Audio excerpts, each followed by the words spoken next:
Coisa boa, né? Sombra e água fresca, né? A coisa mais legal que tem é você ficar debaixo de uma árvore contemplando a natureza, mas ninguém contesta que a natureza pede socorro. E a indústria automotiva tem um papel fundamental, né, nesse processo de deixar o planeta cada vez mais sustentável. Assim como é muito comum a gente, quando pensa sobre isso, ficar preocupado só com o que sai pelo escapamento do carro. Novas matrizes energéticas, enfim. Só que não é bem por aí. Para além do que o motor é capaz de poluir ou de não poluir, a construção do carro está ligada nisso. O uso de materiais renováveis, materiais mais leves, materiais mais amigos do meio ambiente.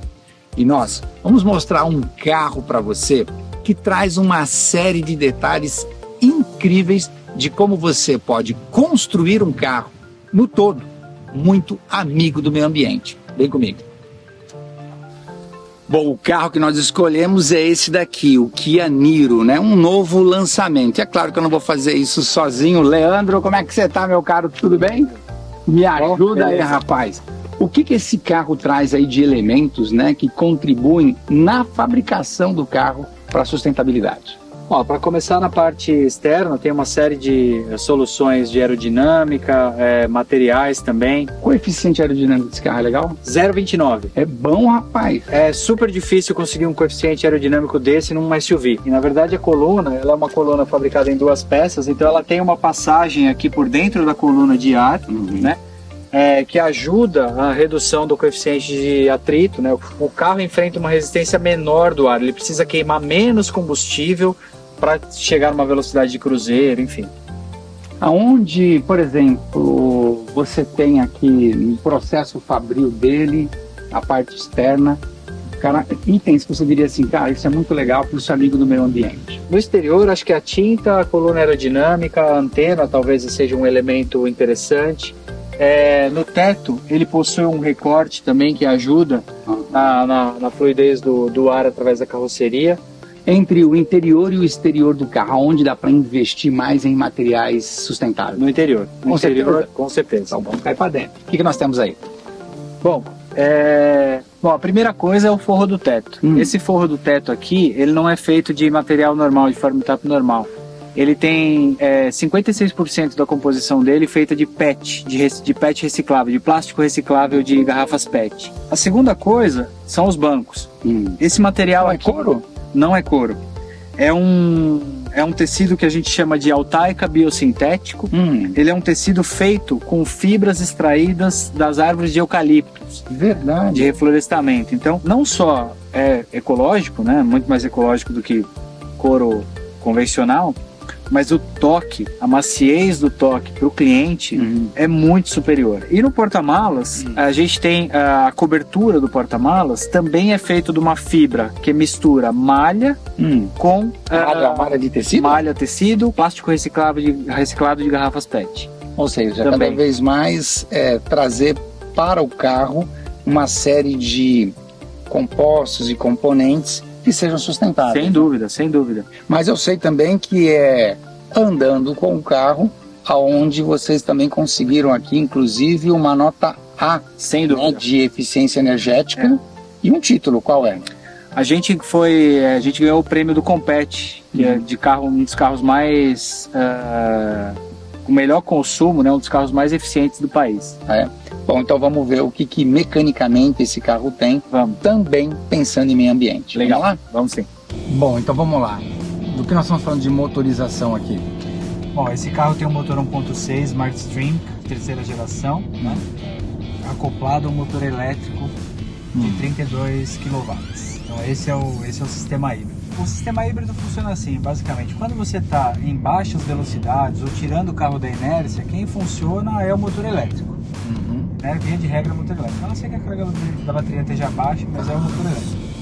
Quando você precisa de potência, quando você está numa situação de subida ou você precisa acelerar abruptamente alguma coisa, os dois motores funcionam ao mesmo tempo. O elétrico e a combustão. Aí eu passo a ter 141 cavalos combinados. São 141 cavalos combinados com um torque combinado de 27 kgfm.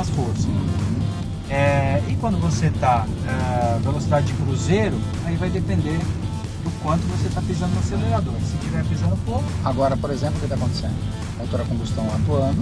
Isso. Agora são os dois ao mesmo tempo, elétrico e combustão. Eu estou pegando uma subidinha aqui. Isso. E aí estão os dois funcionando para mim.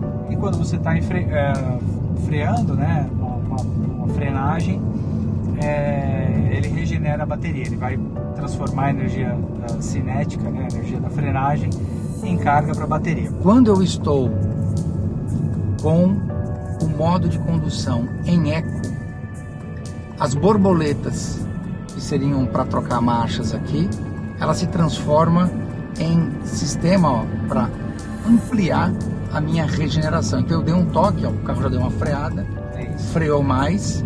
Terceira, ele breca o carro. Exato. Ó, eu tô parando o carro sem usar o freio. Agora eu parto com o carro e aí eu quero rolar, então eu diminuo essa capacidade, né, de frenagem. E quando eu estou numa descida, no último estágio, né, freando mais, é aonde ele consegue levar mais carga, né, carregar mais a bateria, não é isso? Exato, é isso mesmo. Ó, descida. Ó, 1, 2, 3. Em compensação, tirei tudo aqui, vou no Drive Mode e vou para o Sport. Agora ele vira o pedal shift de 6 velocidades, trocando marcha e dando mais esportividade para o carro. Ou seja, duas funções aqui para as borboletas que você tem aqui atrás do volante. No Sport, ele é um câmbio para trocar marcha, né? Igual hoje é a troca da Fórmula 1, por exemplo, no volante. Quando você está no Eco, ele trabalha como um sistema para ampliar a regeneração da bateria. É isso aí. Essa regeneração da bateria é um recurso que ele tem para você poder conseguir aumentar a tua autonomia, né? Quanto mais você trabalha, quanto mais carga a bateria tem, mais você trabalha com a bateria, menos combustível você vai gastar, menos gasolina você vai queimar. Então é mais uma tecnologia, é mais uma novidade pensada no consumo, né? Pensando em termos de redução de consumo de combustível. É uma bateria de 240 volts, que fica atrás do banco traseiro, não fica no porta-malas, nada disso, então interfere muito pouco no espaço interno do carro, tanto é que ali no banco de trás a gente tem um espaço enorme. Generoso, né? Inclusive o assoalho é plano, né? É semiplano, são 2,72 metros de entre-eixo, então pro tamanho desse carro, um carro de 4,42 de comprimento, um entre-eixo de 2,72 é um entre-eixos muito generoso. E a vantagem de ter, gente, um entre-eixo maior é que isso melhora a estabilidade do carro, né? Você passa por lombadas, por depressões sem raspar a frente do carro, porque você tem um balanço menor. E tendo um entre-eixo maior, né, você pode, né, Leandro, brincar mais com o espaço, com o conforto dos passageiros. Sim, sem dúvida. A distância entre banco dianteiro e banco traseiro é uma distância bem generosa, são 87 centímetros aqui nesse carro, então é bastante espaço. Agora, você estava falando das baterias, né? Uma coisa que vocês fizeram aqui foi eliminar a bateria de 12 volts e deixar ela trabalhando em conjunto com a bateria do carro, porque não sei se você sabe, um carro elétrico ou um carro híbrido, né, tem as baterias, mas as baterias que estão aqui, ó, sendo abastecidas para tocar o carro, não é a bateria 12 volts que alimenta uma série de outros componentes, são baterias diferentes. E aqui as duas baterias estão trabalhando em conjunto. Como é que é isso? Exato. Na verdade, esse carro aqui, ele não tem ele tem uma bateria de 12 volts, mas ela não é aquela bateria de 12 volts de chumbo tradicional, tá? Acoplado à bateria de 240 volts, que é a bateria do sistema híbrido, você tem uma bateria menor de 12 volts. O que acontece? Nesse carro aqui, não tem que fazer chupeta, não tem descarga de bateria de 12 volts, né? Não precisa. Ou seja, acabou aquele negócio de transferência de carga, de você fazer a ponte da bateria. Acabou. O sistema, ele faz isso para você. Aqui do lado esquerdo aí do painel tem um botãozinho falando de reset da bateria. Verdade. Né?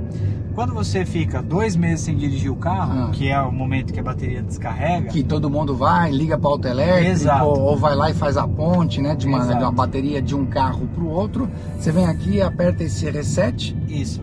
12 volts. O que ele vai fazer? Ele vai transferir carga da bateria de 240 volts para a bateria de 12, para o carro poder ligar ar-condicionado e tudo mais. Então, acabou a chupeta. Bom, isso é a primeira coisa a primeira vez que eu vejo um negócio como esse, né? Achei incrível. A segunda coisa que eu achei interessante é de que você, no câmbio, que é um câmbio de 6 velocidades aqui, vocês não tem a engrenagem da ré. Não tem. E como é que anda para trás com isso aqui, rapaz? Nesse carro, a ré não é mecânica, ela funciona pelo motor elétrico. Então o sistema do carro dá um comando. Quando eu viro aqui para ré, isso. Vou parar aqui o carro. Então peraí, parei o carro. Beleza. Aí você vai pôr lá na ré. O carro tá engrenado, é o câmbio que engrenou, tá em drive. Eu venho para N. Quando eu coloco o ré, isso. O sistema ele manda uma informação para o motor elétrico. Rodar ao contrário. Tanto que era o motor a combustão que estava funcionando e agora é o motor elétrico. Se você prestar atenção no barulho, não tem barulho de motor a combustão na ré. Exatamente. Não tem. Cara, muito inteligente, né? Pra que ter as engrenagens da ré se você pode... Mas vem cá, eu tô com a bateria lá no osso. Aí meu carro não vai dar ré. Vai dar ré. Por quê? Porque você liga ele, o motor a combustão entra um pouquinho para carregar a bateria e aí a ré funciona. E aí ele trabalha com a ré, normal. Muito legal. E é impressionante, né? Porque esse painel ficou lindo, né? Ele é inteiriço aqui, né? Você tem 10 e 25 polegadas 10 aqui. 25 polegadas. 10 e 25 polegadas aqui. Exato. Esse é um carro que vem recheado, né? Com o pacote ADAS de tecnologias para você ter segurança, de assistentes, né? Esse aqui tem alguns assistentes. Então ele tem assistente de frenagem, tem assistente de colisão em conversões à esquerda. Aquele que quando eu vou sair, por exemplo, de uma vaga que identifica se está passando algum carro. Acontece muito incidentes assim, né? Isso. Ele tem? Tem. Ele funciona com o detector de ponto cego, né? Então quando ele identifica que você estacionou e tem um objeto no ponto cego, ele te avisa para você não abrir a porta. Ele vai piscar o painel aí para você não abrir a porta. Porque tá vindo um carro. Porque tá vindo um carro, Ou seja, vem completinho, né? Bem completo. De todos os assistentes, né? Sabe o que eu achei interessante? Assim, quando você pega o painel, né? E você vai sentindo a textura da onde você tem aço escovado e tal, você não tem aquela sensação de estar pegando num plástico, né? Não tem. Esses acabamentos todos aqui, porta, que você falou de aço escovado, isso aqui é um carbono escovado.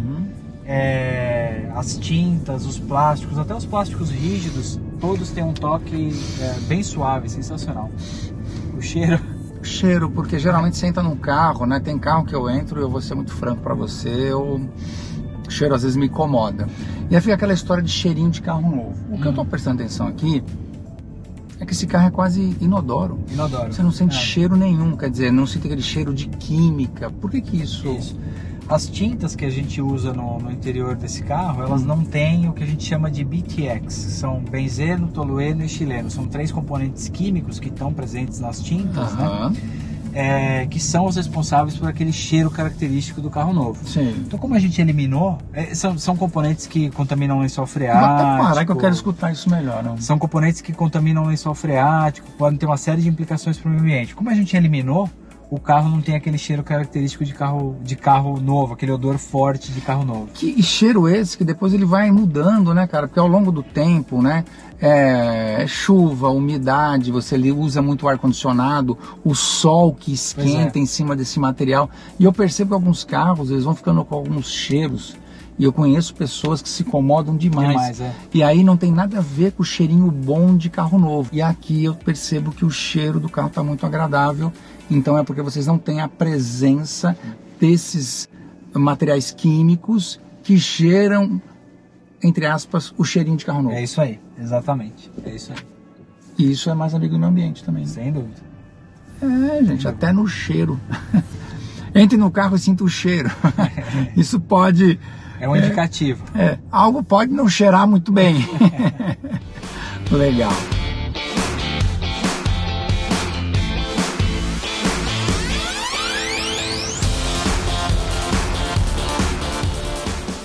Kia. Movement that inspires.